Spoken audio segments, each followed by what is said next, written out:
कि ब्रह्मा जी हो चाहे इंद्र हो, जो ऋषि होता है वो कभी पाप नहीं करता। याद रखना, सत्यम वै देवा अनृतम मनुष्य। जो देव होते हैं, ऋषि होते हैं, उनके जीवन में पाप नहीं होता। ऋष्यति गच्छति प्राप्नोति जानाति वास ऋषि। किसे कहते हैं ऋषि? जो जान लेता है, गमन करता है। किसको? किसको जानता है बोलो? जो जान लेता है प्रकृति को, जान लेता है आत्मा को, और जान लेता है परमपिता परमात्मा को, बोलो जी, उसको ऋषि कहते हैं। ऋषि मंत्रों का दृष्टा होता है, परमपिता परमात्मा मंत्रों का सृष्टा होता है। ऋषि विधि बनाते हैं, परमपिता परमात्मा का जो वेद वो ज्ञान है, लेकिन विधि ऋषि लोग बनाते हैं। उन ऋषियों पर प्रक्षेप किए गए। विलियम हंटर कमेटी बनी, मैक्स मुलर को बहुत लालच दिया गया, हमारे संस्कृत के ग्रंथों में मिलावट भर दी गई ताकि अपने ऋषि महर्षियों पर श्रद्धा से विश्वास न करें। समझ नहीं पाते लोग ये कितना बड़ा घोटाला किया गया हमारे ग्रंथों के साथ। केवल देव ऋषि नारद पे प्रक्षेप नहीं लगाए गए, ब्रह्मा जी पर भी प्रक्षेप लगाए गए। व्याकरण के ज्ञान के अभाव के कारण में समझ नहीं पाए कि ब्रह्मा जी का दुष्कर्म क्या है। ब्रह्मा कहते हैं, सूर्य को भी ब्रह्मा कहते हैं। और जब सूर्य उदय होता है, सूर्य के उदय होने से पहले का जो काल होता है वो उषा काल होता है। और याद रखना दुनिया के लोगों, वो सूर्य का अंश होता है। कहते हैं कि पीली पट गई, यानी कि आकाश में प्रकाश हो गया, लेकिन पृथ्वी पे सूर्य का प्रकाश नहीं हुआ। वो सूर्य को वहां ब्रह्मा कहा, जैसे ब्रह्मा संसार का पालन करता है, बोलो सूर्य भी संसार का पालन करता है। उस सूर्य को वहां ब्रह्मा कहा गया, और वो ब्रह्मा का अंश उषा है। अर्थात जैसे पिता का अंश पिता की संतान होती है, ऐसे ही सूर्य का अंश सूर्य की संतान होती है। और संतान का नाम क्या? उषा। उषा उसकी पुत्री है। किसकी? ब्रह्मा की, सूर्य की। जब ब्रह्मा की प्रथम किरणें निकलती है तो उसकी पुत्री से समागम होता है, उषा से।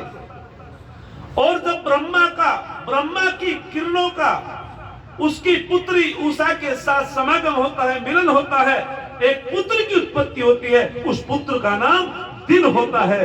ये था वो रहस्य जो प्रक्षेप कर दिया गया, प्रक्षेप लगा दिए गए। ये प्रक्रिया यदि ना चले तो हमारा संसार का कार्य नहीं चल सकता शर्मा जी। इसी प्रकार से इंद्र पे प्रक्षेप लगाए गए। इंद्र को भी वहां सूर्य कहा गया। अहिल्या माने रात्रि, गौतम माने चंद्रमा। इन विषयों पर चिंतन नहीं करते हम लोग, और हमारे पौराणिक कथावाचक ऋषि महर्षियों पर प्रक्षेप लगाते हैं और हम ताली बजा करके सुनते हैं। बड़ा दुख होता है। इंद्र को भी वहां सूर्य कहा गया, अहिल्या को रात्रि कहा गया, गौतम को चंद्रमा। एक एक शब्द के कई पर्यायवाची होते हैं। संस्कृत साहित्य में भंडार है शब्दों का। इंग्लिश में तो केवल एक शब्द कह दिया गया वाटर, कोई दूसरा नहीं मिलेगा। लेकिन हमारे यहां 100 पर्यायवाची हैं एक एक शब्द के, और ये संस्कृत से निकले ये शब्द। जब हम कहते हैं कि होम हो रहा है, लेकिन इंग्लिश में HOME, होम माने घर। बताइए कहां से निकले शब्द? जब हमारे अंग्रेज अधिकारी भारत में अवलोकन कर रहे थे और वे देखना चाहते थे भारतीय संस्कृति कैसी संस्कृति है। यहां लगभग 7 लाख गुरुकुल थे। प्रातःकाल सायंकाल हर परिवारों में यज्ञ होता था। कोई भी नास्तिक नहीं था। वे जिस घर में भी जाते थे, देखते थे, नगर में जाते थे तो वहां होम होता था। वे पूछते थे ये क्या हो रहा है? बोले होम। अंग्रेजों ने चिंतन किया, मंथन किया, अरे भारतवर्ष कितनी श्रद्धा है यज्ञों में, कितनी श्रद्धा है वेदों में, कितनी श्रद्धा रखता है परमपिता परमात्मा में। तो अंग्रेजों ने कह दिया था, अरे वही तो होम होम है, जिसमें होम होता हो, और जिसमें होम ना होता हो वो किस बात का होम है। विस्तार से ना जाते हुए एक शब्द और, हाउस। हाउस भी जब हमेशा विधेय में, अर्थात जब हम समर्पण करते हैं, आहुति देते हैं, तो वहां से उन्होंने कहा वही तो हाउस, हाउस है जहां हमेशा विधेय में, जहां आहुति दी जाती है, जहां समर्पण होता है परमपिता परमात्मा के लिए, जहां देवताओं के लिए समर्पण होता है, वही तो हाउस हाउस है। एक और शब्द सुना होगा, होम मिनिस्टर।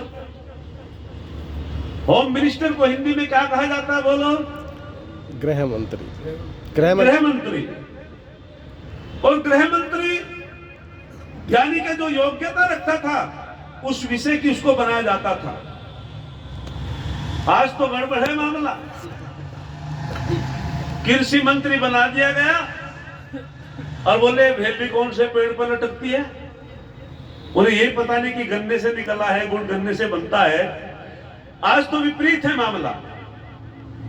तो कुल मिलाकर के मैं कहना चाहता हूं, होम मिनिस्टर उसी को गृह मंत्री बनाया जाता था जिसका स्तर मुनि स्तर होता था। जो मुनि स्तर के होते थे, जो चिंतक होते थे, जो विद्वान होते थे, उसी को गृह मंत्री बनाया जाता था। तो इंद्र जब उदय होता है, अहिल्या अर्थात वो रात्रि गौतम की पत्नी के रूप को बिगाड़ देता है, रात्रि की शोभा को समाप्त कर देता है। ये इंद्र का दुष्कर्म था। शर्म नहीं आती। इंद्र ऐश्वर्यशाली को कहते हैं। इंद्र कहते हैं जो जिसने अपने मन को वश में किया हो, इंद्रियों को वश में किया हो, उसका नाम इंद्र होता है। परम ऐश्वर्यशाली को भी इंद्र कहते हैं, अर्थात इंद्र आत्मा को भी कहते हैं और इंद्र परम पिता परमात्मा को भी कहते हैं। और जो देवताओं का स्वामी इंद्र, उस पर भी प्रक्षेप लगा दिए गए। वेद ज्ञान की कमी के कारण, व्याकरण की कमी के कारण। तो आइए, देव ऋषि नारद भ्रमण करते हुए महाराजा युधिष्ठिर के पास पहुंच जाते हैं और महाराजा युधिष्ठिर से